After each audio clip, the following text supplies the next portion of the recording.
अस्सलाम वालेकुम, good morning, सुबह बखैर। वेलकम। क्या हाल है? अच्छा, कल बड़ी इंटरेस्टिंग चीज ये हुई जो सारे मुल्क ने मुझे तो हॉल उठ रहे थे एक लम्हे के लिए। हाँ, लेकिन थोड़ी देर के लिए आई कि ना सिर्फ कि इन्होंने एक्स तो बंद किया ही हुआ था, whoever has done it, और मतलब बता भी नहीं रहे, हफ्ते गुजर चुके हैं इस बात को। फिर फेसबुक भी बंद हो गया, इंस्टाग्राम भी बंद हो गया। मतलब I was like okay fine, this is now happening. वो वाली एक डूम्सडे फीलिंग। अच्छा, आपको ये लग रहा था क्योंकि हमारे यहाँ सिर्फ पाकिस्तान में एक्स बंद है, तो जब फेसबुक और इंस्टाग्राम ने हमारे यहाँ काम करना बंद किया तो हमें लगा कि कोई बंदिश आ गई है, लेकिन अक्रॉस द ग्लोब ये फिनोमेना सामने आया। थोड़ी देर लगी ना पता करने में, वो तो एक दूसरे से जब पता करना शुरू किया। मुझे पता क्या लगा था? मुझे ये लगा था क्योंकि मेरा ना ऑटोमेटिकली लॉग आउट हो गया था फेसबुक। जी, आप ही का नहीं हुआ था भाई, हो गया था, सारों का हुआ था। This is what you are not trying to understand because you would not let me complete my thought. कर लें आप। सो मैं आपको ये बता रहा हूँ कि जब ये हुआ ना कि I am trying to log in Facebook और उस वक्त तक नहीं फिगर आउट कर पा रहा था कि क्या हुआ, तो मुझे लगा हैक हो गया।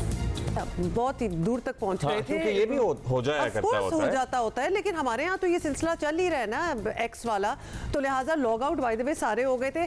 देन आई मैसेज हिम, मैंने कहा कि आपके इलाके में भी बंद है।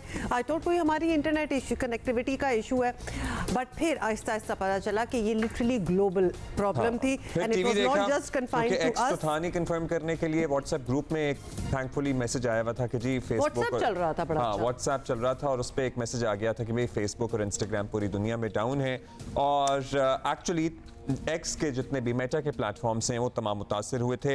रात 8 बजे के बाद ये सर्विस डाउन होना शुरू हुई और अभी तक बाज़ लोग ये कंप्लेन कर रहे हैं कि it is not working as it used to. मतलब वो अपने ऑप्टिमम लेवल पे बहुत सी जगहों पे आया नहीं है और इससे कितना नुकसान हुआ है खरबों अरबों डॉलर्स का, वो तो डिटेल्स आई एम श्योर बाद में डिटेल्स आई जाएंगी। लेकिन उसके बाद फिर एक मीम्स का बाजार भी ऑब्वियसली आपको पता है कि जल्दी से तेज हो जाता है। जैसे कि अभी mark Zuckerberg for that matter वो गए हुए थे एक वेडिंग के लिए, तो सारे लोगों का ये भी कहना था कि वो इतने बिजी है वेडिंग पे कि फेसबुक कौन है चलाने वाला। मतलब अजीब और गरीब किस्म की। मैंने ये मीम नहीं देखी लेकिन मेरे जहन में ये आई थी बात। मैंने कहा ये देखो ये शादियां अटेंड कर रहे हैं और पीछे कंपनी ठप हो गई है। बहुत से लोगों का, अच्छा चलो जी मेरा गला फिर खराब हो गया। एनीवे बहुत से लोगों का ये सोच थी। तो जब हम वापस आए तो बड़ा फ्रेश कंटेंट जो था ना वो इंस्टाग्राम पे हमें मिला। एनीवे चलो ये हो गया ठीक। ये तो थी कल की खबर और मजाक भी काफ़ी हो जाता होता है कि ये हो रहा है वो हो रहा है, लेकिन ये एक्स की बंदिश is no more a joke any more by the वे।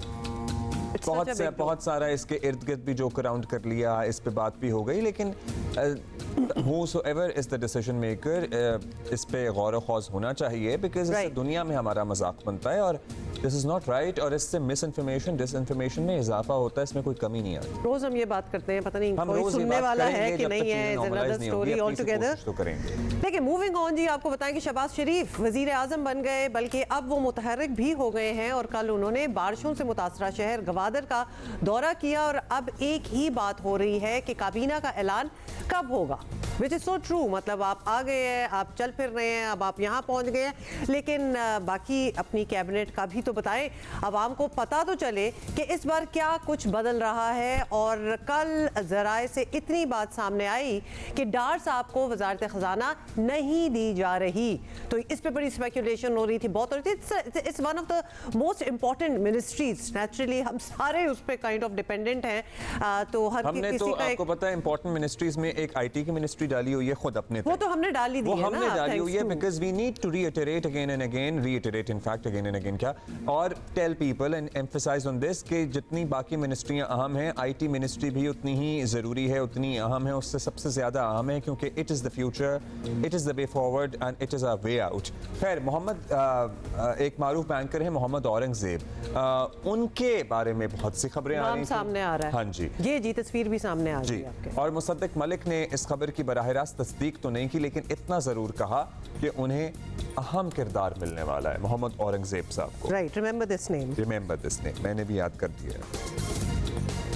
देखिए, पहली बात तो आप मेरे ख्याल में आपने इब्तदाइये में ही सही कह दी, और वो ये है कि ये जो भी फैसला होगा इसमें ऑब्वियसली फैसला तो प्राइम मिनिस्टर का होगा, मगर डार साहब की मुशावरत से होगा। औरंगजेब साहब मेरे ख्याल में एक कुलीदी रोल प्ले करेंगे, उनका प्राइवेट सेक्टर, क्योंकि हम ये चाहते हैं कि इस मुल्क में सरमायाकारी भी बंद हो गई है, इस मुल्क में FDI भी बंद हो गई है, इस मुल्क में जैसा कि आपने भी बहुत से प्रोग्राम किए हैं कि बहुत से सरमायाकार जो हैं वो अपने कारोबार बाहर ले जाने की सोच रहे हैं, तो we have need to put a stop to that. और वो तमाम करने के लिए हमें किसी ऐसे शख्स की ज़रूरत है जो हमारी टीम का हिस्सा हो। कई लोग हमें फॉर्मली सपोर्ट करेंगे, कई लोग हमें इनफॉर्मली सपोर्ट करेंगे, लेकिन जब आप इस टीम को देखेंगे तो इसमें प्राइवेट सेक्टर की भी रिप्रेजेंटेशन होगी, पब्लिक सेक्टर की भी रिप्रेजेंटेशन होगी।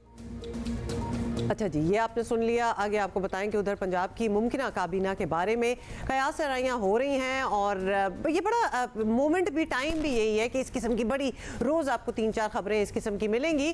तो पंजाब हुकूमत की जानिब से बाज़ाब्ता ऐलान नहीं किया गया। कहा जा रहा है कि कल इब्तदाई तौर पर वजारतों के लिए चंद नाम जो हैं वो फाइनल कर लिए गए हैं, और इन नामों के लिए कायद नून लीग नवाज शरीफ और वज़ीर आज़म शहबाज शरीफ का मशवरा शामिल है। मरियम औरंगजेब को प्लानिंग एंड डेवलपमेंट और जंगलात, जबकि उज़मा बुखारी को वजीर इत्तलात पंजाब बनाया जा सकता है। अभी इसको कंफर्म ना समझे, these are the names that are floating. Rana Sanaullah को मुशीर कानून पंजाब बनाए जाने का भी इम्कान है, और ये भी जाहिर किया जा रहा है इम्कान, इनफैक्ट थोड़ी देर में हम तस्दीक कर देंगे कि आज शाम पंजाब की काबीना की हलफ बर्दारी हो जाएगी। तो उसमें तो फिर कोई इब्हाम बाकी रहेगा नहीं। और वफाक में वजारत इत्तलात का कलमदान इत्तलात उड़ती उड़ती हम तक ये पहुंची कि अता तारड़ को मिल सकता है। लेट्स सी मिलता है कि नहीं मिलता है। इस सारी सूरत हाल, ये जो हालिया डेवलपमेंट है, हम इसी पे बात करेंगे। हमारे साथ सीनियर सहाफ़ी फ़खर दुरानी साहब मौजूद हैं, और सेनेटर इरफान के सीनियर रहनुमा इरफान सिद्दीकी साहब मौजूद हैं। इरफान साहब शुक्रिया वक्त दिया। इरफान साहब, सबसे पहले तो हम मुख्तलिफ पाकिस्तान तहरीक इंसाफ के रहनुमाओं से बात कर रहे हैं, और ये जो मखसूस नशस्तों वाला मामला है उस पर उनका मौक़िफ़ ये है कि इलेक्शन कमीशन ने उनके साथ ज़्यादती की है, और फिर जो दीगर सियासी जमातें हैं वो भी बाय डिज़ाइन बाय प्लान इसमें पहले फरीक बनी दरख्वास्त में, और फिर पिल पड़ी उन जमातों पे जो कि पाकिस्तान तहरीक इंसाफ के हिमायत याफ्ता अरकान का हक था। सो उनका ये भी कहना है कि अखलाकी बरतरी का मुजाहरा करते हुए बाकी जमातें, अगर इलेक्शन कमीशन सुन्नी इत्तेहाद काउंसिल को नहीं दे रहा था तो बाकी जमातें भी इन नशिस्तों पर मल मारने से इनकार कर देती। जी बहुत शुक्रिया अब्दुल्ला और हुमा। आपका सवाल जो है वो मैं देख रहा हूँ कि मीडिया पे अक्सर बेशतर पूछा जा रहा है। मैं ये गुजारिश करना चाहता हूँ कि ये जो सीट्स होती हैं खातीन की, ये मखसूस नहीं होती किसी एक जमात के लिए या दो जमातों के लिए, ये मखसूस हैं कौमी असम्बली के लिए या सूबाई असम्बली, जो भी सूरत हाल हो। ये जो सीटें इस वक्त बची पड़ी थी, इनके बारे में ये कहना कि ये PTI की सीटें थी या किसी और की सीटें थी, एक तो ये गलत फहमी है, ये किसी की सीटें नहीं थी, ये कौमी असम्बली की सीट्स थी, नंबर 1। नंबर 2, मैं 1970 के इंतखाबात से आगे, जब से ये खातीन की सीटें और अकलियतों की सीटें मुतारिफ हुई हैं आईन में, मैं देख रहा हूँ कि बड़े बड़े ग्रुप्स रहे हैं, 20-20, 25-25, 30-30 इंडिपेंडेंट्स के ग्रुप रहे हैं असेंबली में, किसी को कोई सीट नहीं मिलती इंडिपेंडेंट्स को। Number 3, for all practical purposes और कानून की नजर में, आईन की नजर में, ये 80 हैं या 82 हैं, ये इंडिपेंडेंट हैं, और इंडिपेंडेंट ने एक और इंडिपेंडेंट के साथ मिलके ये हो गए 82 या 83 हो गए, और ये समझते हैं कि जी हम एक पार्टी में चले गए। ये तो ऐसे ही है जैसे वो एक इंडिपेंडेंट इन 82 में आता और कहता जी कि मैं PTI में चला गया हूँ। ऐसे नहीं होता ना। सियासत, कानून, आईन, कवायद, ज़वाबित जो उन्होंने एक रजिस्टर्ड पॉलिटिकल पार्टी तो ज्वाइन की सर, लेकिन नहीं की ना। वो जिन साहब के साथ जाके मिले वो रजिस्टर्ड पार्टी नहीं थे, वो इंडिपेंडेंट के तौर पे लड़के आए हुए थे। वो मतलब है कि मगर सुन्नी इत्तेहाद काउंसिल इटसेल्फ, जी वो इंडिपेंडेंट में एज इंडिपेंडेंट लड़के आए होंगे, लेकिन पार्टी तो exists and it is registered. नहीं, उसमें तो हुमा फिर ये दलील दी जा सकती है ना कि इनकी अपनी पार्टी भी स्टिल एग्जिस्ट एंड रजिस्टर्ड, उस पर भी कोई पाबंदी नहीं लगी। ये अपनी पार्टी में ही शामिल हो जाते दोबारा जी कि हम PTI में शामिल हो गए। वो इनकी पीटीआई की हैसियत और अहमियत वही थी जो तहरीके सुन्नत की थी। अब ये उसमें चले गए हैं, वो अगर इनमें आ जाते तो क्या वो पीटीआई में शामिल हो जाते?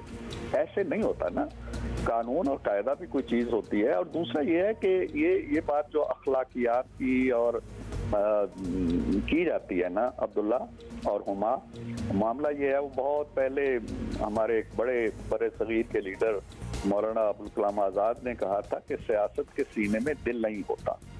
और मैंने अपने एक कालम में इस पे एक गिरा लगाई थी कि आजकल की सियासत की आंखों में हया भी नहीं है। तो सियासत के अंदर जज्बात का, अखलाकियात का, हया का, इन चीज़ों का कोई दखल नहीं होता। ये पावर गेम है। पावर गेम में जहां आप दूसरे को चलिए, आपने इस बात की तस्दीक कर दी कि तवक्को तो कर सकता है काम आदमी, लेकिन ये सारी चीजें बड़ी आइडियलिस्टिक हैं, ये और होती ये कानूनी तौर पे नहीं और ये हो पावर गेम है। वैसे पीटीआई के पास तो सिंबल का भी मसला था। इरफान साहब आते हैं आपके पास, हमें फ़खर अभी हमारे साथ मौजूद हैं, उनसे ज़रा हम खबरें ले लें कि इस्लामाबाद में क्या चल रही हैं। So Fakhar, what are the names circulating? बहुत से नाम आ रहे हैं, अभी भी बाज़ लोग इसाक डार साहब का नाम ले रहे हैं, फिर मोहम्मद औरंगज़ेब साहब का नाम सामने आया। तो कुछ है आपके पास फहरिस्त जो पहुंच रही है गैर तस्दीक शुदा? शुक्रिया अब्दुल्ला और हुमा।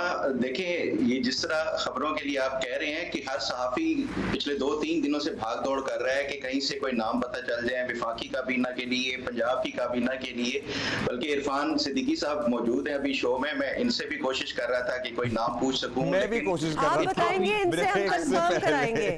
मैं प्रोग्राम ऑन एयर आने से पहले भी कोशिश कर रहा था। हाँ, हम आपसे सुनेंगे ये कयास राइयां और फिर कंफर्म कराएंगे सेनेटर साहब से। जी बिल्कुल, ये देखें कोई कंफर्म नहीं है। मैंने फिर उसके बाद अता तारड़ साहब से भी बात की, परवेज रशीद साहब से भी बात की। कोशिश यही होती है कि कोई एक वेरीफाइड जो है इत्तलात पहुंचा सके अपने जो व्यूअर्स हैं उन तक। तो जो अता तारड़ साहब से बात हुई, वो भी उन्होंने कहा कि मैं कुछ नहीं बता सकता अभी तक, मुझे ये नहीं मालूम कि ये इसको अभी इसकी सीक्रेसी इतनी क्यों रखी जा रही है काबीना के हवाले से। बहरहाल जो मेरी इत्तलात हैं अभी तक, जो फाइनेंस के लिए डार साहब जो है वो फिलहाल आउट हो चुके हैं। तो टेक्नोक्रेट का ही ये फैसला किया गया है। अब उसमें टेक्नोक्रेट में ये, जैसे आपने अभी प्रोग्राम में भी बताया कि औरंगजेब साहब भी हो सकते हैं या शमशाद अख्तर साहिबा भी हो सकती हैं। तो ये 48 आवर्स में अभी अनाउंस हो जानी है जो बकौल अता तारड़ साहब के जो काबीना है। उसके अलावा इत्तलात का आपने खुद बता दिया कि अता तारड़ साहब ही हैं, क्योंकि हमने देखा है कि वो जो शहबाज शरीफ साहब ने जितनी भी ऑफिशियल अभी मीटिंग्स की हैं या फिर गवादर का दौरा किया है वो उनके साथ थे। तो जाहिर बात है कि वजारत इत्तलात की टीम का होना साथ था।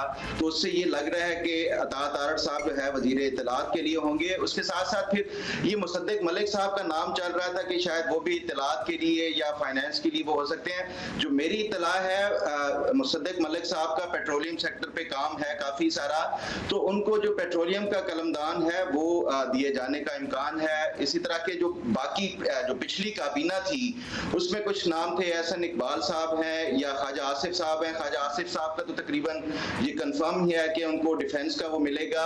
और उसके साथ साथ जो एहसन इकबाल साहब का है प्लानिंग का, मैंने ये पूछा तारड़ साहब से भी कि क्या उनको दिए जाने का है इम्कान, तो वो कहते हैं मैं इस हवाले से कुछ नहीं कह सकता कि प्लानिंग किसको दी जाएगी।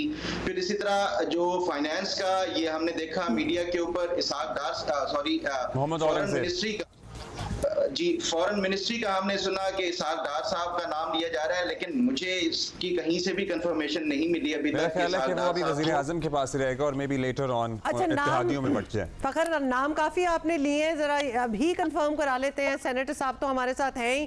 सेनेटर साहब, आपने सुने सारे नाम। इंफॉर्मेशन के लिए अता तारड़, पेट्रोलियम के लिए मुसद्दिक मलिक, डिफेंस के लिए Khawaja Asif, foreign office Ishaq Dar. Maybe क्या इसमें सच है, क्या हो रहा है, क्या नहीं? कब तक फाइनल हो जाएगा सर? इस सारी कहानी में जो सबसे इम्पोर्टेंट लफ्ज है ना, जो हुमा ने बोल दिया और आपने अब्दुल्ला कह दिया, मे बी। ये सारी कहानी जो है ये मे बी पे चल रही है। मैंने फखर को सुना, फखर का कल मुझे भी फोन आया था और बातें यही हैं कि तकरीबन तय हो गया है, ये भी हो सकता है, ये भी मुमकिन है। इस दायरे के अंदर रहते हुए जितने मर्जी है आप नाम ले लें। हकीकत ये है जो मैं आपको बताने लगा हूँ कि सिवाय 2 या 3 अफराद के, जिनमें नवाज शरीफ साहब हैं, शहबाज शरीफ साहब हैं और खुद डार साहब हैं और मरियम नवाज हैं, 3-4 अफराद के अलावा किसी को कुछ इल्म नहीं है कि वफाकी काबीना के अंदर क्या हो रहा है। और इसके अलावा बहुत सी कंसिडरेशंस और भी हैं अब्दुल्ला। देखना ये है कि हमें इम्कान है इस चीज का कि पीपल्स पार्टी सूनर और लेटर हमें ज्वाइन कर सकती है। जी बिल्कुल है। हम ये काबीना बनाते वक्त ये देख रहे हैं कि ऐसा ना हो कि ऐसी वजारतों पे कुछ ऐसे लोग बिठा दिए जाएं जिन्हें रिमूव करना पड़े, हटाना पड़े, उनको अकोमोडेट करने के लिए। ये तो इसका मतलब है कि ये अपॉइंटमेंट्स जो हैं ये इत्तेहादियों की कंसल्टेशन के साथ ही हो रही हैं? आप उनसे भी कंसल्ट कर रहे हैं या उनसे मशवरा कर रहे हैं, उनको बता रहे हैं? मैं ये नहीं कह रहा, मैं ये कह रहा हूँ कि हम अपने तौर पे ये कंसिडर जरूर कर रहे हैं कि कल अगर मौलाना भी हमारे साथ आ जाते हैं तो उनके लिए भी गुंजाइश हमने रखनी है, पीपल्स पार्टी के लिए भी हमने गुंजाइशें रखनी है। तो ये सारी चीजें शायद इस दफा ये जरूर कंसिडरेशन में क्या रखा जाएगा कि वो जहाजी साइज काबीना जो पिछली दफा 16 महीने की हुकूमत में थी, जिसमें सिर्फ काबीना ही थी, काम तो नहीं था, दोनों का आपसे शुरू होते हैं, इस मरतबा कंसिडरेशन में रखते हुए इत्तेहादियों को साथ मिलाने के साइज भी एक नॉर्मल रखा जाएगा काबीना? जी जी अब्दुल्ला, ऐसे है, कल ही एक इजलास की सदारत की है वज़ीर आज़म साहब ने, जिसमें ये कहा गया है कि कहाँ जो है अखराजात में, इंतजामी अखराजात में बचत की जा सकती है। तो उनका नुक्ता नज़र तो यही है कि काबीना मुख्तसर रखी जाए, लेकिन अगेन जब मखलूत हुकूमत होती है और उसमें अब MQM भी है, उसमें और छोटी जमातें भी हैं, अगर पीपल्स पार्टी भी आती है, कल बिलावल साहब की तकरीर में सुन रहा था कि हम अगर आते तो 10-12 वजारतें हम ले जाते, तो एक इशारा ये है कि जब हम आएंगे तो 10-12 वजारतें वो भी लेंगे। तो कंपल्शन होती है कुछ इत्तेहादी जमातों को साथ मिलाए रखने की, वो उससे तो आप गुरेज नहीं कर सकते, लेकिन उसूली तौर पे शहबाज साहब की ख्वाहिश यही है कि काबीना को जितना मुख्तसर रखा जा सकता है रखा जाए। चलिए, होपफुली इत्तेहादी भी इस बात को समझेंगे और बस नॉर्मल शेयर ही हर कोई अपना महदूद रखेगा और इत्तेहादियों को साथ मिलाते हुए भी कुछ जहाजी साइज ये भी जल्दी पता चल जाएगा। अभी तो you know these are the things which reflect in bad taste then, और फिर ये लोगों में नेगेटिव इमेज और एक गलत परसेप्शन पैदा करती है। ये हम इतनी बार बात कर चुके हैं, लेकिन जिन्होंने बनानी होती है ना, जिन्होंने समझना है वो अब भी ना समझे तो फिर कब समझें? अगर this is not the right time to think, understand things, Punjab काबीना के हवाले से भी जो भी आपने सुना है हमारे साथ शेयर करें। आज हलफ हो जाएगा? हुमा, मैंने ये पूछा है कि आज क्या हलफ होने का इम्कान है या नहीं। अभी तक किसी को ये भी कंफर्म नहीं है कि आज होगा या कल होगा। बहरहाल ये 48 आवर्स का आता, तारड़ साहब ने कल बताया कि 48 आवर्स में काबीना अनाउंस भी हो जाएगी और वो होगा। अब मैं पंजाब का थोड़ा सा आपको बता दूं, कुछ मेरी इतलात हैं कि 3 ऐसे मिनिस्टर्स हैं जो पहले भी मिनिस्टर रह चुके थे, बाकी जितनी भी नई काबीना आ रही है उसमें सारे फ्रेश फेसेस हैं। फ्रेश फेसेस मीन कि वो पहले कभी मिनिस्टर नहीं रह चुके, वो मेंबर ऑफ पार्लियामेंट रह चुके हैं, लेकिन वो मिनिस्टर तो जो 3 अभी जो पुराने हैं उनमें से एक सलमान रफीक साहब का नाम आ रहा है, एक इमरान नजीर साहब का, और उसके साथ साथ जो मरियम औरंगजेब साहिबा हैं पंजाब में। बाकी जो मेरी इतला है वो सारे के सारे फ्रेश फेसेस के साथ मरियम नवाज शरीफ ने जो अपनी काबीना है वो की है शॉर्ट लिस्ट, और ये भी बताया जा रहा है कि वो बिल्कुल एक शॉर्ट कैबिनेट के साथ आ रही है पंजाब हुकूमत में। चलिए, लेट्स सी कि वो कब तक अनाउंस होती है और फिर कब हलफ बर्दारी होती है। इरफान साहब, आप कोई टाइम फ्रेम देंगे कि 48 घंटे, 24 घंटे, कब तक ये चीज़ें मंजर आम पर आ जाएंगी हतमी? मेरा ख्याल है कि अब तवील इंतजार आप लोग भी कर चुके हैं, हम भी कर चुके हैं। अब जो है वो आज शाम को इम्कान है इस काबीना का, और अगर आज किसी वजह से ना हो पाई, पंजाब की बात कर रहा हूँ, तो कल इंशाल्लाह हो जाएगी। और इससे वफाक की मैं नहीं कह सकता, क्योंकि वफाक के तो अभी तक, जैसे फखर ने आपको बताया और मैं भी कह रहा हूँ, अभी तक तो नाम ही जो है कहीं फजाओं में गर्दिश कर रहे हैं, वो जमीन पे उतरेंगे तो फिर आगे बात बढ़ेगी। चलिए, शुक्रिया, थैंक यू, बहुत शुक्रिया, thank you Fakhar, thank you senator Irfan साहब विद अस जी। तो that are floating, और कल तक अगर काबीना ना बनी, वैसे ऑब्वियसली वफाक में तो नहीं बनने वाली, कल तक तो और नाम फ्लोट होंगे, फिर हम फ्लोट खेलेंगे और फिर एंड में हमें पता चल जाएगा कि क्या हो रहा है। मेहमान को आपने देख लिया है, तारुफ भी हम करवा देते हैं। अली हबीब साहब हमारे साथ मौजूद हैं, HBL के chief marketing and communication officer हैं, और ये क्यों है? क्योंकि HBL हमेशा की तरह इस मरतबा भी PSL हम तक लेके आया है। बिल्कुल, एज ऑलवेज, बल्कि PSL हम कह ही नहीं सकते जब तक हम HBL PSL ना कहें, तो हमारे मुल्क का एक ऐसा बड़ा हम कहेंगे कि ब्रांड बन चुका है, बिल्कुल आपने सही कहा है, जो सिर्फ क्रिकेट ही नहीं पाकिस्तान के कल्चर और पाकिस्तान के इमेज को भी दुनिया भर में उजागर कर रहा है। HBL PSL 9 में भी जहां शायकीन बेहतरीन क्रिकेट देख रहे हैं, वहां इसे एक बड़े इवेंट के तौर पर सेलिब्रेट भी कर रहे हैं। और इनफैक्ट हम हर साल इसका इंतजार भी कर रहे होते हैं। ये वो महीने हैं जब चाहे जो भी हो रहा हो, और इस साल तो हमने इलेक्शंस भी देख लिए, लेकिन हमारा इंतजार वैसे PSL का ही और होता है। बीच में लग रहा इलेक्शंस हैं, हुकूमत साजी के मामलात हैं, फिर नेशनल टीवी पे PSL का ना आना, हमें लग रहा था कि जरा कुछ कम है तवज्जो, लेकिन भाई तवज्जो है लोगों की। And those who love cricket, we all love cricket, who doesn't?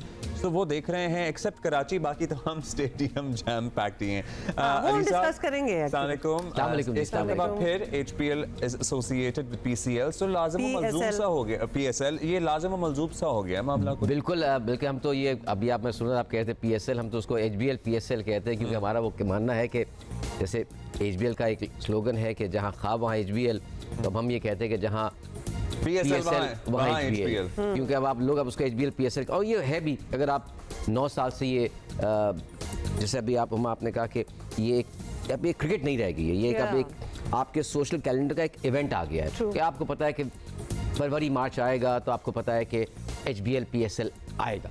ये एक अंडरस्टूड सी बात है कि आपने कहा अच्छा भाई वो फरवरी मार्च उस, और ये कहना बाय द वे, ये कभी कभी अपने आप में बहुत ज़्यादा क्रिटिसाइज़ करने लगते हैं, अपने आप को बहुत तनकीद का निशाना बनाते हैं हम पाकिस्तान में, लेकिन आप सोचिए कि एक इतना बड़ा टूर्नामेंट 9 साल एक तसलसल से चल रहा है। इस 9 साल में बहुत कुछ हुआ, कोविड भी आया, लेकिन ये HBL PSL जो था ये चलता रहा। मुल्क के बाहर से बात शुरू हुई और फिर अल्टीमेटली पूरा टूर्नामेंट मुल्क के अंदर आ गया। तो आई थिंक कभी कभी हम अपने आप को बहुत तनकीद करते हैं, हमसे मतलब हम पाकिस्तान में कि हम तो कुछ कर नहीं सकते। तो आई थिंक HBL PSL ये बात दिखाता है कि अगर आप किसी चीज़ का बेड़ा उठा लें और किसी चीज़ को ठान लें हम पाकिस्तानी, तो फिर हम कर गुजरते हैं। और अब इस वक्त ये आ गया कि अब आप ये मुझसे नहीं पूछते, या कोई भी हम एक दूसरे से ये नहीं पूछते कि क्या HBL PSL अगले साल होगा या नहीं होगा, ये सवाल नहीं होता। अब सवाल ये होता है कि अगले साल इसमें नई चीज क्या आएगी, यानी कि ये अंडरस्टूड सी बात है कि ये तो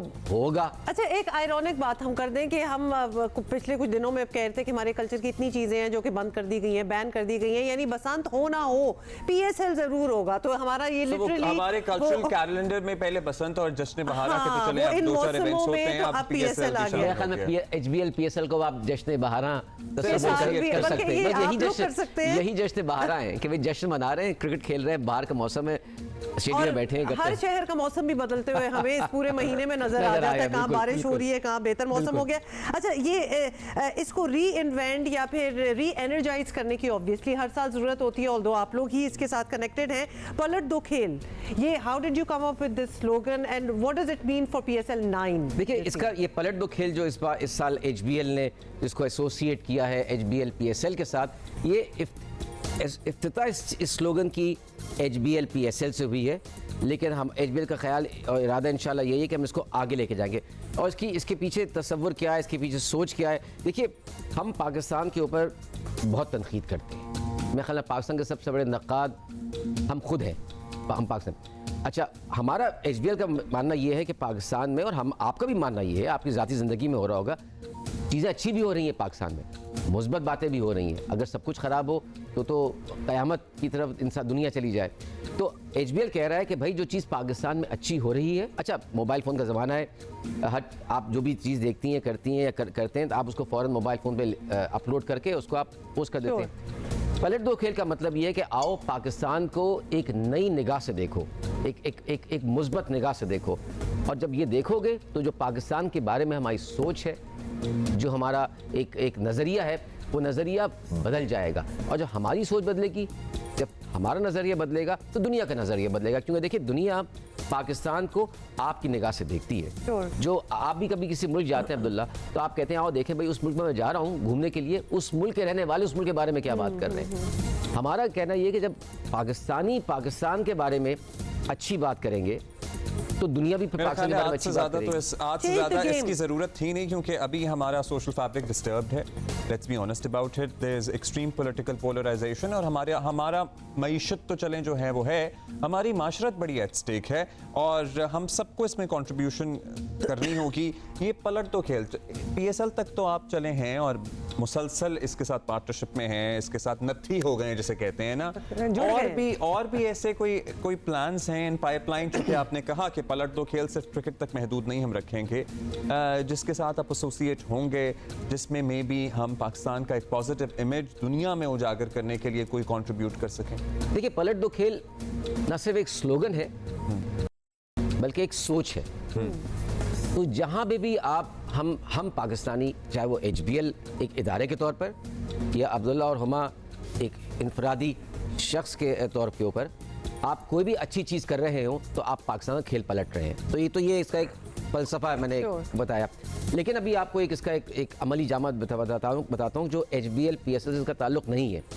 अभी को तकरीबन हफ्ता 10 दिन पहले HBL ने एक नई कंपनी लॉन्च की है जिसका नाम है HBL ज़राई सर्विसेज, और हमने कहाँ लॉन्च किया? जाके उसको बूरेवाला में, जो कि सदर्न पंजाब में है, जनूबी पंजाब में की तरफ है।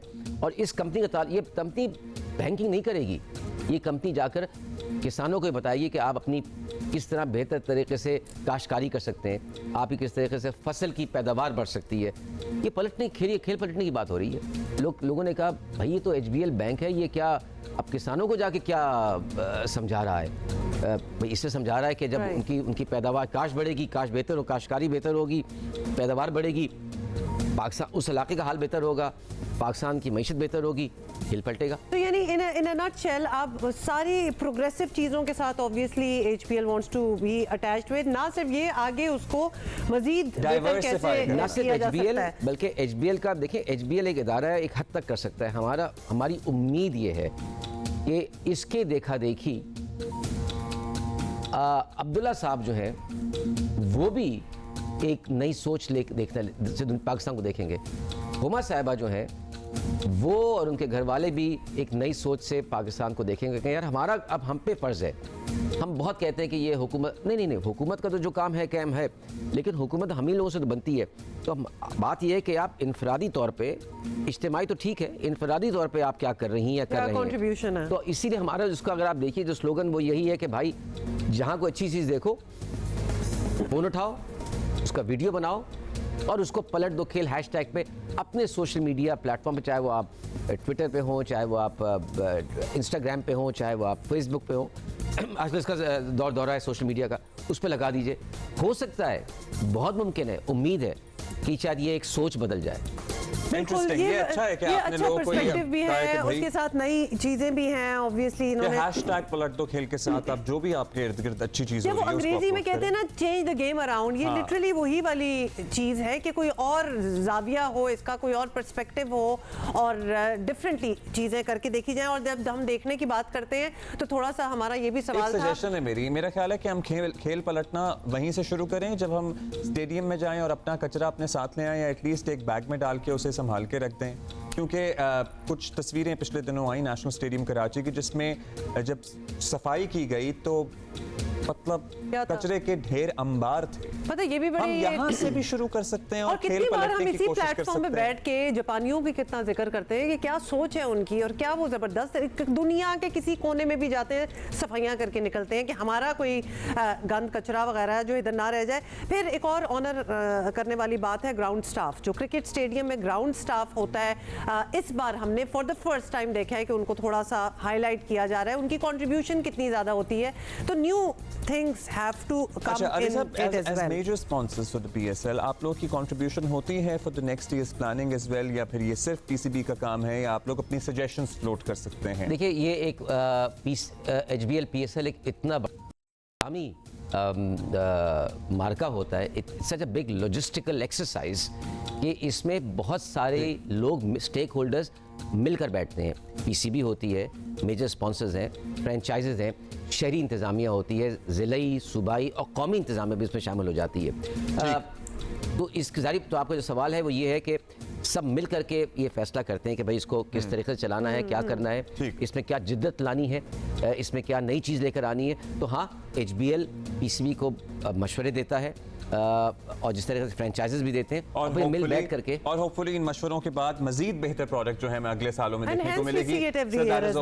अब्दुल्ला, आप सो कंपेयर, ये 9 साल हो चुके हैं, आप पहले HBL PSL को देखिए जो आज से 9 साल पहले हुआ था, आज का गेम ही पलटा हुआ है। क्या बेहतर हो सकता है? मजीद बेहतर हो सकता है। एक्चुअली खेल तो यहाँ पलटा है। So, thank you. That's right. Thank you so much for being with us. जाहिर है जब हुकूमत साजी की बात हो रही है, काबीना में कौन कौन शामिल होगा, चाहे वफाक में हो या फिर पंजाब में हो, तो अपोजिशन की भी बात होना लाजिम है। और ख़वातीन की मखसूस नशिस्तें ना मिलने के फैसले पर इलेक्शन कमीशन की जानिब से तहरीक इंसाफ सख्त बरहम है। इलेक्शन कमीशन ने ये सीटें कल दूसरी जमातों में तकसीम करने का नोटिफिकेशन भी जारी कर दिया। PTI पहले ही मुबैना इंतखाबी धांधलियों के खिलाफ सरापा एहतजाज थी। अब इलेक्शन कमीशन के इस फैसले ने नहले पर दहले का काम किया है। तहरीक इंसाफ ने खैबर पख्तूनख्वा में एहतजाज का ऐलान किया है। अब होपफुली पुरअमनी होगा। इंशाल्लाह हम पेशावर में एक पीसफुल एक प्रोटेस्ट करेंगे 2 हवालों से। एक तो जो हमारा मैंडेट चोरी हुआ है, दूसरा जो हमें रिजर्व सीट नहीं दी जा रही, उसके ऊपर इंशाल्लाह हमारा एक एहतजाज होगा, पुरअमन बड़ा एहतजाज होगा, सूबाई लेवल का एहतजाज पेशावर में इंशाल्लाह होगा। मैं खुद लीड करूंगा उसको इंशाल्लाह। दूसरी तरफ तहरीक इंसाफ कुछ ऐसे मुस्बत इशारे भी दे रही है कि वो निज़ाम में रहना चाहती है। खैबर पख्तूनख्वा में वो हुकूमत बना रही है, कौमी असम्बली में अपोजिशन में बैठी है, वजारत उज़्मा, स्पीकर और दीगर आइनी ओहदों पर मुकाबला भी किया है। और यही नहीं, पाक फ़ौज के खिलाफ प्रोपेगेंडा करने वाले यूट्यूबर से भी पार्टी कारकुनों को दूर रहने की तलकीन की जा रही है। एक बात हम बिल्कुल वाज़ेह करते हैं, हम अपने मुल्क में आइन की बालादस्ती और कानून की हुक्मरानी चाहते हैं और हमारी जद्दोजहद उसके लिए रहेगी। हमारे फौज हमारा इदारा है, हमने कभी भी फौज के खिलाफ बात नहीं की। ये जो इस किस्म की कैंपेन चला रहे हैं, क्या नाम है, आदिल राजा और हैदर मेहदी, तो मैं इनसे तमाम पाकिस्तानियों को, अपनी PTI वर्कर को कहता हूँ कि इस किस्म की किसी भी प्रोपेगेंडा को आप जो है ना अपने सामने मतलब उसके ऊपर इत्मीनान ना करें। अच्छा जी, तहरीक इंसाफ को बाय द वे एहसास होने लगा है कि सियासत को ज़ाती दुश्मनियों में बदलने से किसी को कोई फ़ायदा नहीं होने वाला और तमाम सियासी जमातों को इख्तलाफात अपनी जगह रखते हुए मुल्क के लिए मुफाहमत के रास्ते तलाश करना होंगे। बाकी तो शायद ढूंढ लेते होते थे, लेकिन इन्होंने लगता है कि ये सीख लिया है और जिसकी जितनी सियासी जगह बनती है उसे देना होगी। This is a great change. ये रियलाइजेशन होना कि पहले जिन लोगों को गद्दार और मुल्क दुश्मन कह के नौजवानों की जहन साजी की गई, 1-2 बरस नहीं, बरसों, अब अचानक से एहसास हो जाना, देर आए दुरुस्त आए तो ठीक है। चलिए, पता नहीं है पूरा नहीं, लेकिन ये भी हम आज पता जरूर करेंगे क्योंकि अली मोहम्मद साहब का ये कहना और बहुत सी और बातें भी इन्होंने की, this is definitely a change. लेकिन ये क्या उनकी जाती राय है, ये क्या उनकी जाती राय है या फिर पार्टी पॉलिसी भी यही बन गई है, या वो भी सोच रहे हैं क्योंकि it is time to talk. ये लोग जो भी बात कर लें, अब चाहे वो असद कैसर बात कर लें, अली मोहम्मद साहब बात कर लें, हम सबको बानी PTI का मिजाज मालूम है, पता है। तो मे बी जब उन्हें मौका मिले बात करने का खुद से, तो वो वही बातें दोहराएं। हम आपको ये भी बता दें कि मुल्क का नया सियासी मंजरनामा ये है कि वजीर आजम के बाद सदर का इंतखाब भी अब जल्द हो जाएगा और हुकूमत अपना काम शुरू कर देगी। तहरीक इंसाफ के पास कानूनी जंग लड़ने का अदालती फोरम बिल्कुल मौजूद है और असम्बलियों में आवाज़ उठाने के मौके भी हैं। इलेक्शन के बाद से अब तक PTI बज़ाहिर तमाम तर तहफ़्फ़ुज़ात के बावजूद निज़ाम के साथ चलती दिखाई दे रही है और अगर यही मुतवाज़िन रवैया रहा तो ना सिर्फ मजमूई तौर पर बल्कि मुल्क में जारी सियासी कशीदगी में कमी आ सकती है, which we are hoping for. और अगर PTI की कंट्रीब्यूशन हो उसमें, सो दैट्स और अगर सियासी कशीदगी में कमी आएगी तो मुल्क के लिए बेहतर होगा, PTI के इमेज के लिए बेहतर होगा। बैरिस्टर मोहम्मद सैफ हमारे साथ मौजूद हैं, सीनियर रहनुमा पाकिस्तान तहरीक इंसाफ के। बैरिस्टर साहब, सबसे पहले तो हम यही जान लें कि अली मोहम्मद जो बात करते हैं या फिर मरवत साहब जो बात करते हैं, असद कैसर साहब जो बात करते हैं, ये इनकी अपनी आरा है, अपनी राय है, या फिर बानी आपके जो चेयरमैन हैं उनकी तरफ से भी यही इंस्ट्रक्शंस हैं कि भाई अब बस होना चाहिए, अब बहुत हो गई सड़कों पे दमादम मस्त कलंदर, अब एक दूसरे को बर्दाश्त करने का अब यही वक्त है प्रॉब्लम? देखें ये वो इसमें कहते हैं फिलॉलोजी में कि एक लेटेंट मीनिंग होते हैं किसी बात के और एक मैनिफेस्ट मीनिंग होते हैं। अगर लेटेंट मीनिंग को देखा जाए जो बजाते खुद और बज़ाहिर नजर आती है किसी भी डिस्कोर्स में, तो वो बड़ी वाज़ेह है कि पीटीआई ने कभी भी जो है कोई ऐसी बात नहीं की कि हम कोई हंगामा खेजी चाहते हैं या हम कोई डायरेक्ट तसादम चाहते हैं, और मुफाहमत और सियासी जो एक इस्तेकाम के लिए ज़रूरी होता है इंटरेक्शन, उससे हमें कोई खुदा ना खास्ता कोई बैर है या हम नहीं चाहते कि नहीं, लेकिन पहले तो बड़ा कैटेगोरिकली है बैरिस्टर साहब, ये ज़्यादती है। Actually just to move forward obviously इस कन्वर्सेशन जो हमने आपके साथ करनी है, लेट अस एक्नॉलेज कि ये वोकली कहा जाता था कि हम इनसे, और साथ चोर डाकू भी लगा दिया जाता था, हम इनसे बात नहीं करेंगे, तो अब ये चेंज हो रहा है। असल में मसला यह है कि एक तो आप दोनों बोलते हैं, फिर दूसरा प्रॉब्लम यह है कि आप दोनों एक साथ बोलते हैं, तीसरी बात यह है कि आप बंदे को जुमला पूरा नहीं करने देते। अब आपने खुद जो लंबी तमहीद बांधी, तो मुझे भी तो 2 जुमलों में अपनी तमहीद बांधने का हक है ना, वो डायरेक्ट बात पे तो आ नहीं सकता। तो आप मुझे आप पहले चॉइस दें। अब्दुल्ला साहब ने अभी बात की कि जी ये ज्यादती है, क्या ज्यादती है? ज्यादती क्या, ये ज्यादती आपको नहीं नजर आती कि फॉर्म 45 में रिजल्ट एक है और फॉर्म 47 में कुछ और है। 75-80 से ज्यादा सीटें हमसे छीन ली गई हैं, कोई हमें रिलीफ नहीं दिया जा रहा। मखसूस सीटों पर इलेक्शन कमीशन ने एक ऐसा फैसला दिया है कि जो नेचुरल जस्टिस के बुनियादी उसूलों के खिलाफ है, और अगर आप कानून की इंटरप्रिटेशन भी देखें तो कानून की इंटरप्रिटेशन में भी इस किस्म के फैसले की कोई गुंजाइश नहीं है।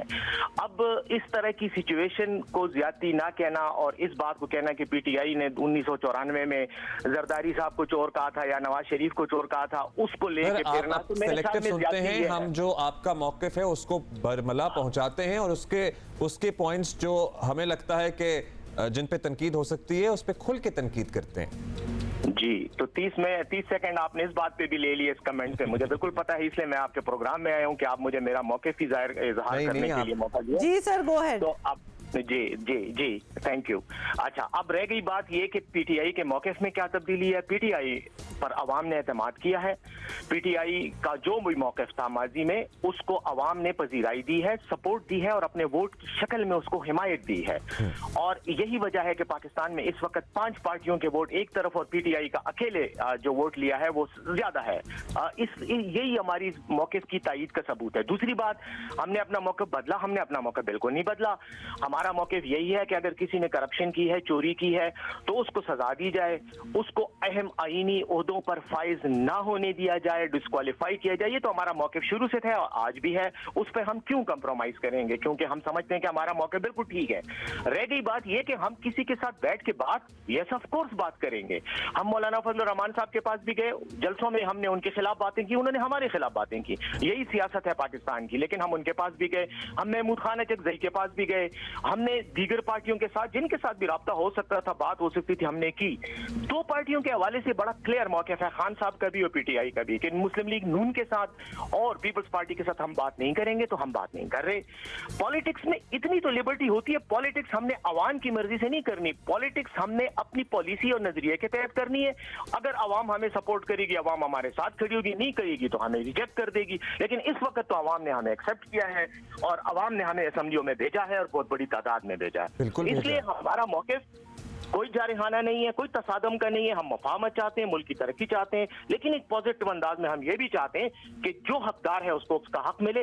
अगर हक लिया जाएगा जबरदस्ती या बददियानती के साथ, तो फिर हम मुजाहमत भी करेंगे, एहतजाज भी करेंगे। जी सर, अब आपको कोई शिकवा तो नहीं है, मैं बात कर सकता हूँ?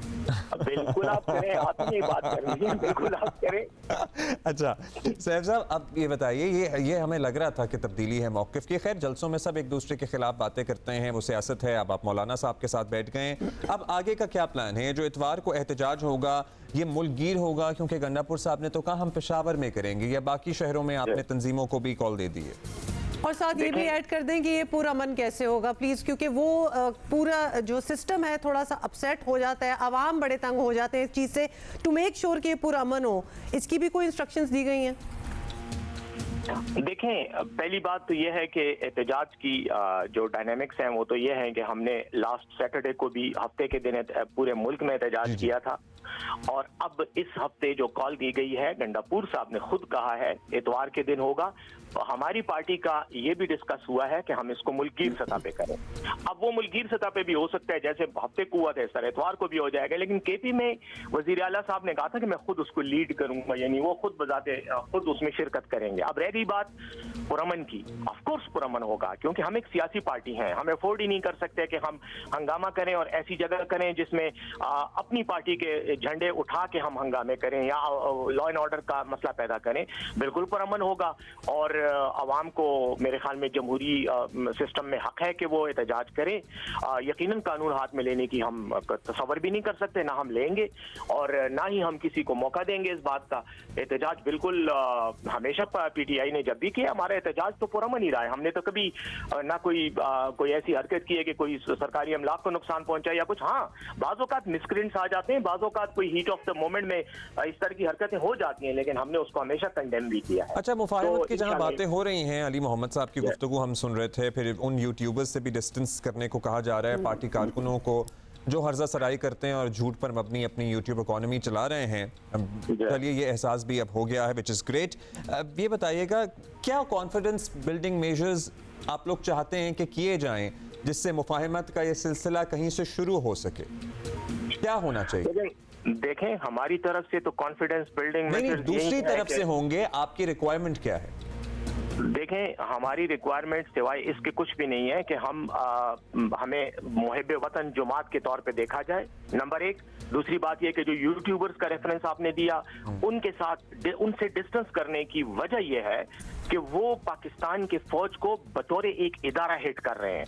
हम इस चीज के मुखालिफ हैं। पाकिस्तानी फौज में या किसी भी इदारे में बाज अफराद की किसी अमल से हमें इख्तिलाफ हो सकता है, हम उस पर तनकीद कर सकते हैं, लेकिन बतौर इदारा उसको अटैक करना ये हमारी ओवरऑल पार्टी पॉलिसी नहीं है और ना ही उसको हम सपोर्ट करते हैं। तो हमने इसलिए, मैंने खुद भी बयान दिए और हमारे बाकी रहनुमाओं ने भी बयान दिए और हमने डिस्टेंस किया। दूसरी बात यह, जहां तक ताल्लुक है कि उनसे हम क्या एक्सपेक्ट करते हैं, तो पॉलिटिकल पार्टी से भी और इदारों से भी हम यही एक्सपेक्ट करते हैं कि जो आईन पाकिस्तान है ये एक सोशल कॉन्ट्रैक्ट है और तमाम इदारों को और अफराद को और गुरोहों को इस आईन का एहतराम करना चाहिए, ताकि एक जो हमारा सोशल रिलेशनशिप है, पॉलिटिकल कॉन्ट्रैक्ट है एक दूसरे के साथ, उसकी पासदारी हो।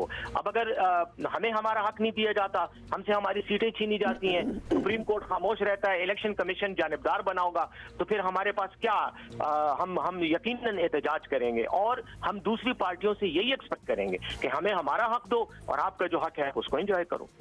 अच्छा, और मुल्क को तरक्की करने दो। जी, ये बैरिस्टर साहब ये भी बताइएगा, उस दिन जो केपी असेंबली में एमपीएस ओबिया के साथ हुआ और उसके बाद गंडापुर साहब का उस पे एक स्टेटमेंट भी आई जो कि इतनी अपोलोजेटिक नहीं थी, बल्कि उन्होंने कहा था ये टिट फॉर टैट गेम है। इन अ नटशेल उनका यही कहना था। वो भी इंस्टिगेट कर रही थी, आगे लोगों ने भी रिएक्ट किया, तो शायद उनको ये नहीं करना। Is this the president that we see in KP assembly? हम सोच रहे थे जरा कोई नरमी होगी, कुछ रिप्रिमांड किया जाएगा कि खातून है, एटलीस्ट इस तरह ना कहें। मतलब रेप थ्रेट्स तक बात चली गई थी। वहां हम कोई चेंज देख नहीं रहे इन द स्टांस। वैसे हुमा साहिबा, जितना कानून का तालिब इल्म, मैं एक बड़ा नाअहल सा तालिब इल्म हूँ, लेकिन जितना कानून मैंने पढ़ा है, कहीं पे भी किसी खातून और मर्द में ये डिस्टिंक्शन कभी नहीं होती कि कोई खातून कोई गलत काम करे तो उसको माफ किया जाए या उसको इग्नोर किया जाए, मर्द करे तो उसको सजा दी जाए। पहली बात, ये कानून में तो नहीं होता। रह गई बात हमारी सोशल कॉन्स्ट्रक्ट्स की, यकीनन हमारे मॉरल और सोशल कॉन्स्ट्रक्ट्स इस तरह के हैं कि हम खवातीन को थोड़ा सा लेवरेज देते हैं और उनको नहीं इतना वो मुरद इल्जाम ठहराते, लेकिन ये पॉलिटिक्स है। जो खातून घर से बाहर निकलकर मेरे रहनुमा के खिलाफ बात करेगी तो मुझे हक है कि मैं भी पॉलिटिकली उसको जवाब दूं। This is not just any खातून जो घर के बाहर निकलकर, ये एमपी हैं, वहां के इलेक्टेड मेंबर हैं, उनको रेप थ्रेट्स टाइप चीजें देना, मतलब सेक्सुअल हरासमेंट, उन्होंने इतना क्या कर दिया था कि उनको इस तरह हरास किया जाता? एक सेकंड, रेप थ्रेट्स के बारे में मुझे कोई पता नहीं है। अगर आपके पास कोई सबूत या कोई ऐसी चीज है तो वो आप बिल्कुल पेश करें, उसको फिर मैं जस्टिफाई करने की कोशिश करूंगा, या अगर वाकई सही है तो नहीं करूंगा, लेकिन मुझे नहीं पता। अलबत्ता मुझे इतना पता है कि असेंबली में उसने कोई घड़ी लहराई, उसने भी ऐसी हरकत की, उसके जवाब में नारेबाजी हुई और यही एक दूसरे के साथ जो एक सियासी नाराबाजी एक दूसरे के खिलाफ होती है वो हुई है। ये जो आप थ्रेट्स की बात कर रहे हैं तो ये मेरे ख्याल में ये बहुत बड़ा आप इल्जाम लगा रहे हैं। अगर वाकई ऐसी बात है, नहीं, नारेबाजी तो होनी चाहिए सर, कोई मसला नहीं है, आप लोग भी करते हैं, वो भी करें, जो मर्जी करें। एक मिनट मेहरबानी होगी, बात करना चाह रहा हूँ कानूनी। अगर वो खातून वाकई उसको किसी ने रेप थ्रेट दी है तो उसको चाहिए वो जाए फौरी तौर पर, वहां पे असेंबली के पास थाना शर्की है, उसमें फौरी तौर पर FIR दर्ज करे और यकीनन कानून के मुताबिक कार्रवाई होगी उसके उस बंदे के खिलाफ जिसने ये थ्रेट दी है। उसको हम भी प्रोसिक्यूट करने का मुतालबा करेंगे। कोई किसी खातून को रेप थ्रेट दे और हम उसको बर्दाश्त करें, सवाल ही नहीं पैदा होता। और ये वाली बात तो कि वो जो सेक्सुअली हरास करने वाली बात है कि तुम इतने फलां पैसे ले लो और आ जाओ और ये कर लो, ये वाली बातें ऑन रिकॉर्ड है ना, ये तो आप तो जुबान से इनकी तो वीडियो सर्कुलेट हुई है, ये तो बहुत सारी वीडियो सर्कुलेट हुई है, तो उसके लिए कानून है ना, FIA में एप्लीकेशन दें, उसके उन बंदों के खिलाफ कार्रवाई की जाए। चले वो तो कर लेंगे, लेकिन हम कह रहे थे एज ए पार्टी तो रेप्रिमांड किया जा सकता था। बिल्कुल हमने रिप्रेमांड किया है, हमने उस पूरे वाकये की मजम्मत की है। मैंने खुद कई टीवी चैनल पर बैठ के उस वाकये की मजम्मत की। आपने अच्छी बात है, आपने अगर उस वाकये की मजम्मत की है, क्योंकि इससे पहले हमें ना इस तरह से मजम्मत नजर से नहीं गुजरा था ये मामला मजम्मत वाला। इस वाकये पे आपकी तरफ से आया है, टीवी क्लिप्स वगैरह वो आमिर देख लिया करें शायद। नहीं आपकी तरफ से आया है सर, हम यहाँ पे बता रहे हैं कि आपकी मजम्मत आ गई है। बैरिस्टर साहब, आपने तो वो थ्रेट्स भी नहीं सुने थे, ये तो हम आपको बता रहे हैं। शायद आप और हुमा एक आंख बंद करके टीवी देखते हैं, इसलिए आपको सिर्फ आधी चीज आपने वो वाकई वीडियोस नहीं देखी, हमें तो इस पे हैरानी हो रही है कि आप नॉट इवन अवेयर। मुझे क्या जरूरत है कि मैं सारा दिन YouTube चैनल देखता रहूं? अगर किसी ने कोई गलत बात की है तो उसको कानून के मुताबिक होना चाहिए। वीडियोस तो हर किस्म की आती है। सर, अब अदालती कार्रवाइयां भी जाहिर है, आपकी कानूनी जंग भी चल रही है, आप कहां अब आगे चैलेंज करने का इरादा रखते हैं? इलेक्शन कमीशन का लेटेस्ट फैसला हो या बाकी मामला था? बिल्कुल, देखें इलेक्शन कमीशन के बारे में तो हमारी दो टोक राय है कि चीफ इलेक्शन कमिश्नर साहब को फौरी तौर पर इस्तीफा दे देना चाहिए। उन्होंने अपनी फैसलों से और अपने इकदामात से अपने आप को बिल्कुल जानिबदार और मुतासब जो है वो डिक्लेयर कर दिया है। पहली बात तो ये, हम नहीं समझते कि इस चीफ इलेक्शन कमिश्नर की मौजूदगी में हम इलेक्शन कमीशन से कोई गैर जानिबदाराना रवैया एक्सपेक्ट कर सकते हैं। दूसरी बात, जो उनके फैसले हैं वो यकीनन हमारे पास एक ही ऑप्शन है कि हम अदालत में जाएं, और हम अदालत में जा रहे हैं। हम पेशावर हाई कोर्ट में भी इस फैसले को चैलेंज कर रहे हैं, रिजर्व सीट्स वाले को, और सुप्रीम कोर्ट भी जाएंगे, और इंशाल्लाह हमें उम्मीद है कि सुप्रीम कोर्ट कानून के मुताबिक हमें वो देगी, रिलीफ देगी। चलें बैरिस्टर साहब, आई होप कि आपका मौक़िफ़ पूरी तरह आ गया, तसल्ली है। तो अब हम फिर आगे चलें। अब हम आपसे शुक्रिया करेंगे, आप नाश्ता करें जाके। Thank you ji, thank you for being with us. There you मज़ीद बात नहीं करेंगे। मार्च में बिल्कुल मौसम बदल सा गया है, एक दफा गर्मी आई और फिर दोबारा ठंड का राज है मुल्क के मुख्तलिफ हिस्सों में। ये देखिए, अच्छा ये ज़ियारत, ये मरी नहीं है, ये ज़ियारत के शॉट्स हैं, और ऐसी कोई जिसको मूसलाधार बारिश कहते हैं ना, ये मूसलाधार बर्फबारी है। मूसलाधार नहीं होगी मेरा ख्याल है, इसके लिए कोई और टर्म हमें इस्तेमाल करना पड़ेगा। नहीं, आपको समझ आई है, डिराइव समथिंग और थिंक अबाउट समथिंग कि क्या होगा। अच्छा, मूसले पे ना करें ना, बर्फ पे फोकस करें। धार भी पानी की बनती है ना हुमा। अच्छा बस, okay fine, let us enjoy. देखा, इसीलिए अब्दुल्ला को हम यहाँ नहीं भेजते, क्योंकि इन्होंने ना टेक्निकलिटी में पड़ जाना है।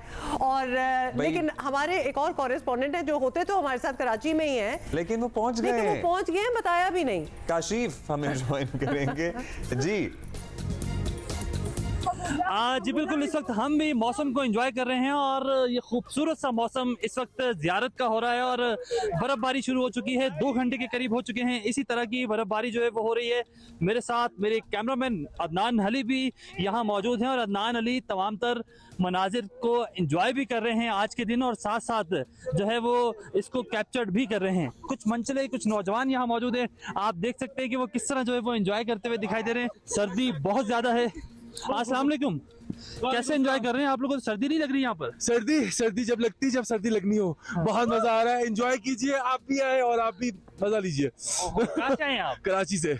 कराची से आए हैं। आपको लगता है कि इतने कपड़े जो आपने पहने हुए ये काफी, या मजीद गर्म कपड़े होने चाहिए? ये इन सब में सबसे कम सर्दी मुझे लगती है। अच्छा। तो इस वजह से मैं सबसे ज्यादा एंजॉय कर रहा हूँ। बहुत अच्छे।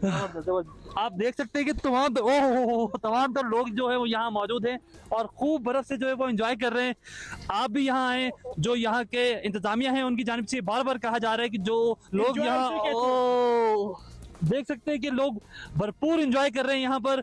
एहतियात भी करें, गर्म कपड़े अपने साथ जरूर लाएं, इस मौसम को लुत्फानंदोज हों इस मौसम से भी, और साथ साथ हम भी हो रहे हैं। मेरे कैमरामैन अदनान अली मेरे साथ मौजूद हैं, हम भी यहाँ पहुंचे हैं मौसम को एंजॉय कर रहे हैं और साथ साथ हमने देखा है कि बर्फबारी हो रही है, थोड़ा सा एहतियात भी कर रहे हैं। तो ये तमाम तर सूरत हाल यहाँ की है जी। जब कराची से लोग गए हो ना और बर्फ वैसे ना देखी हो, वैसे तो ये हमारे भाई भी पंजाबी है, बर्फ इन्होंने भी नहीं देखी हुई, लेकिन एक्साइटमेंट का लेवल कुछ और हो जाता है और फिर वो अनएक्सपेक्टेड भी है ना। तो बीच में प्लग इन करना जरूरी बहुत जरूरी था, ताकि ये ना लगे ना कि मैं डिस्क्रिमिनेट कर रही हूँ कि जस्ट बिकॉज लोग इधर दूर रहते हैं बर्फों से तो इन्होंने नहीं देखी, ये नजदीक रहते थे इन्होंने तब भी नहीं देखी। But you know, look at these visuals. इस पे अरिजीत सिंह का कोई गाना हो जाए पीछे से। अब अरिजीत सिंह जरूर कहना था, कोई हमारा लोकल भी आतिफ असलम का भी लग सकता है, हमें पसंद है, कोई भी पसंद है भाई। बिल्कुल बिल्कुल। क्या है? अच्छा, दिस वाकई मतलब खूबसूरत किस्म के विजुअल्स हम आपको दिखा रहे हैं और गाना तो डेफिनेटली बनता ही है, तो आप सोच लें अपने दिमाग में कोई गाना शाना साथ देखें। हाँ आप हम जरा ज्यादा सीरियस टॉपिक पे जा रहे हैं बिकॉज लेकिन एट द सेम टाइम ये मौसम की सख्तियां हैं। मार्च में बर्फ पड़ना इज नॉट यूजुअल और गवादर में आपको पता ही बारिशों के बाद क्या तबाही मची है। कल वज़ीर आज़म भी गए थे, होपफुली वो जो वादे करके आए हैं वहाँ पे जल्द अमल दरामद हो और लोगों की इमदाद का जो उन्होंने यकीन दिलाया है उसको फॉलो अप भी करें। Follow up is very important because जाके फोटो आप कर ही लेते हैं सारे लोग, लेकिन उसके बाद क्या अमली तौर पर हो रहा है इज़ मोर इम्पॉर्टेंट। अच्छा जी, आगे बढ़ेंगे और बड़ा ही इंपॉर्टेंट टॉपिक और कुछ हमने इसके बारे में इसका जिक्र भी पहले किया है। आलमी यौम ख़वातीन पर ख़त्म होने वाले इस हफ्ते में, परसों है ना 8 मार्च, कोशिश कर रहे हैं कि इस तरह के मौज़ूआत डिस्कस किए जाएं जो ख़वातीन के मसाइल, उनके हल और उनके हकूक़ से मुतालिक आगही पैदा करें। दिस इज़ हर साल ही हमारी खैर एफर्ट होती है। तो आज बात करेंगे हरासमेंट की और ये बड़ी शर्मनाक बात है, लेकिन बहरहाल एक अफसोसनाक हकीकत भी है हमारे यहाँ। इससे थोड़ी देर पहले हम एक ताज़ा जो इशू था उसी को डिस्कस कर रहे थे। दुनिया भर की तरह पाकिस्तान में भी ख़वातीन का हरासानी का शिकार होना मामूल सा बन गया है और ख़्वाह वो किसी भी शोबे से ताल्लुक़ रखती हों।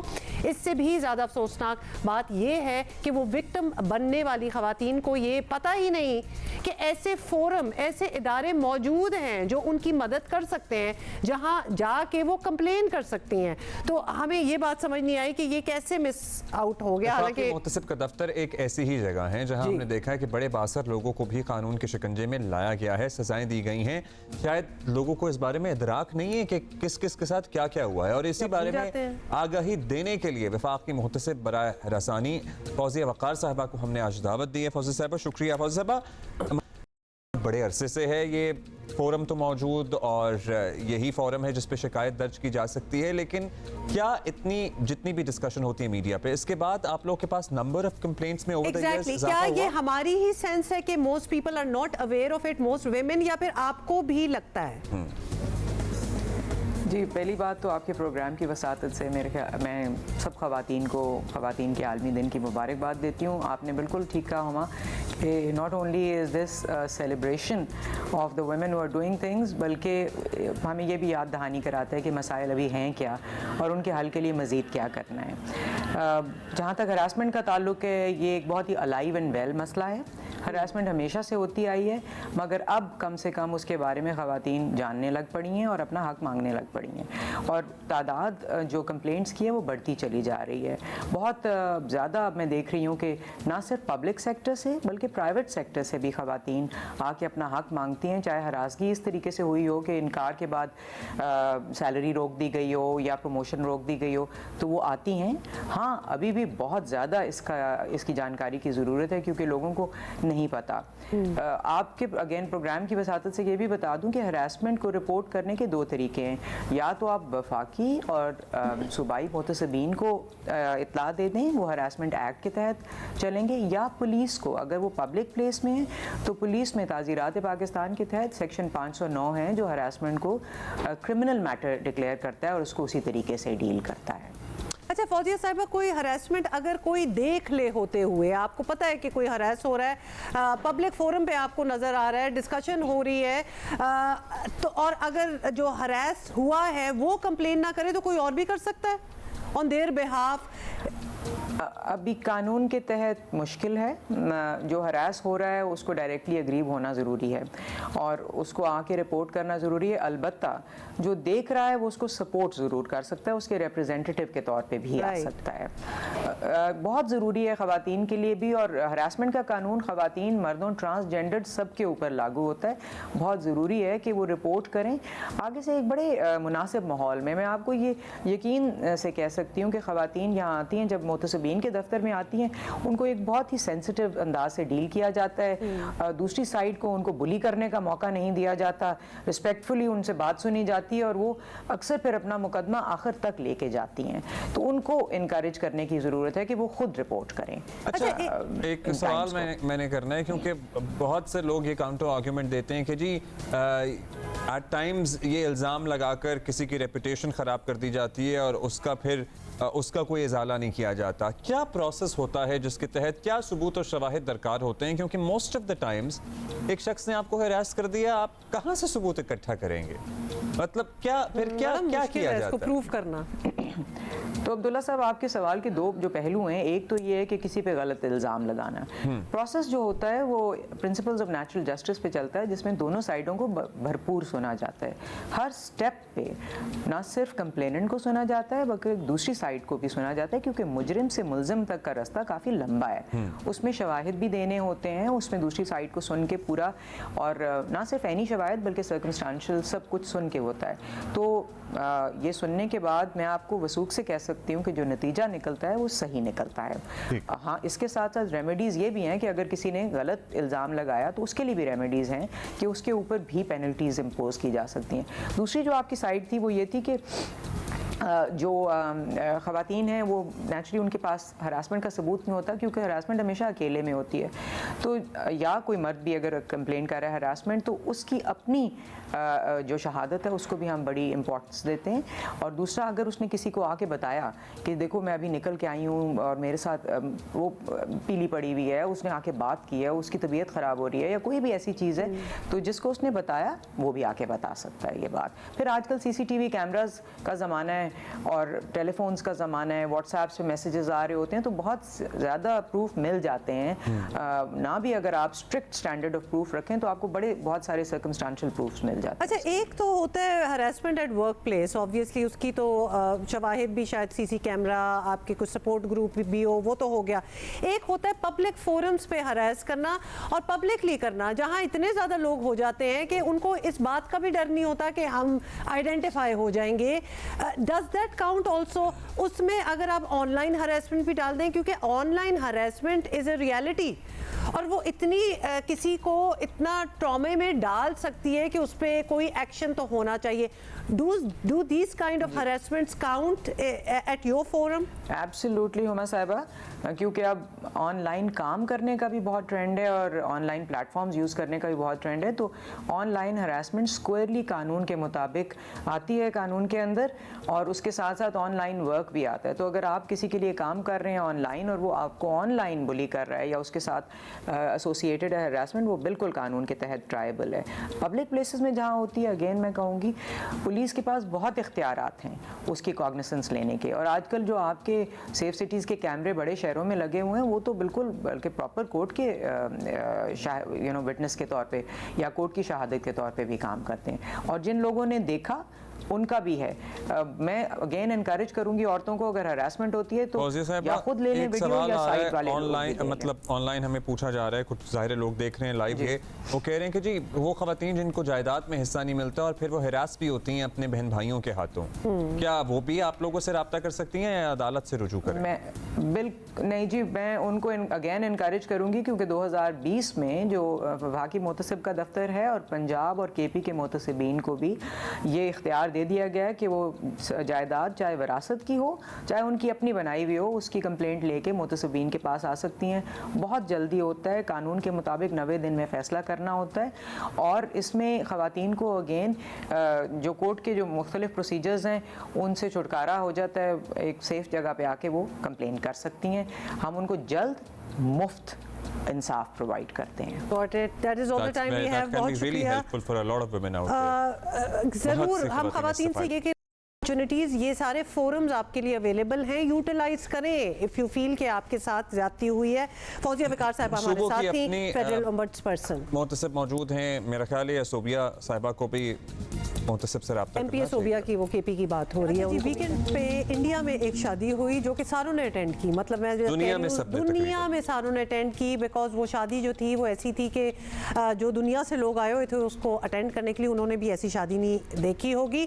कोई तकरीबन ये जा रहा है कि उस पूरी शादी पे 3 दिनों का इवेंट, अच्छा ये शादी भी नहीं थी, this was a pre wedding event 3 दिनों का, जिसमें कोई लगभग 100 मिलियन डॉलर्स खर्च हुआ है 3 दिनों में उस इवेंट के लिए, जिसमें दुनिया के लीडर्स मतलब बिल गेट्स, मार्क जकरबर्ग, आप नाम ले लें, सारे पहुंचे हुए थे उधर 3 दिनों के लिए डिवोट करके। फिर परफॉर्मेंसेस थी, पैसे जो थे वो ऐसे लुटाए गए, और परफॉर्मेंसेस बाय आर्टिस्ट जो कि मिलियंस ऑफ डॉलर्स अपने 2-3 घंटों के परफॉर्मेंस के लेते हैं। उन्होंने $80 लाख और साथ में बहुत बिजनेस डील्स भी की हैं लोगों ने, जाहिर है it is the biggest business family. 500 chefs वहां मौजूद थे खाना बनाने के लिए, तो दुनिया का एक कुजीन जो था, खाने पीने की चीजें, वो भी वहां चल रहा था, परफॉर्मेंसेस हो रही थी, परफॉर्मेंसेस, द वार्डरोब्स, अभी उसके बाद कंटेंट इतना मिल गया है लोगों को शादी के बाद कि उनके जो ज्वेलरी पीसेस थे उस पे रिसर्चेस होके उनकी वैल्यूज एस्टिमेट की जा रही हैं, कहाँ के डायमंड्स हैं, कहाँ के एमरल्ड्स हैं, बड़ी ही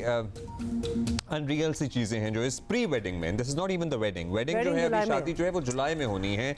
सो वो अच्छा जी, जामनगर में ये सब कुछ हुआ है, लेकिन एट द सेम टाइम आपको पता है दिल्ली में क्या हो रहा था, वो आपको नहीं पता। जी बिल्कुल, क्योंकि दिल्ली में 22 रोज से भारतीय गरीब किसान जो है वो एहतजाज कर रहा है और उन पर लाठीचार्ज किया जा रहा है, आंसू गैस भी फेंके जा रहे हैं, उनको हरासा किया जा रहा है, तो वो बेचारे वहाँ कई दिनों से अपना प्रोटेस्ट जो कर रहे हैं और उनके साथ ये सलूक हो रहा है। हमें एक आपको डिफरेंस दोनों के, एक जगह एक शाइनिंग इंडिया जो कि दिखाया भी जा रहा है, दुनिया को भी दिखाया जा रहा है, वहाँ गेस्ट को बुला के भी, दूसरी जगह द रियलिटी वो अपनी फसलों की कीमत बढ़ाने के लिए मुतालबा कर रहे हैं, जायज मुतालबा है, लेकिन उस पर सरकार टस से मस नहीं हो रही, इनफैक्ट उनकी तमाम कवरेज ब्लॉक्ड है। Two sides of the same coin आपको दिखाना चाहते थे। इन एनी केस बहुत सी बातें कल मिलेंगे, and we can see you tomorrow इंशाल्लाह।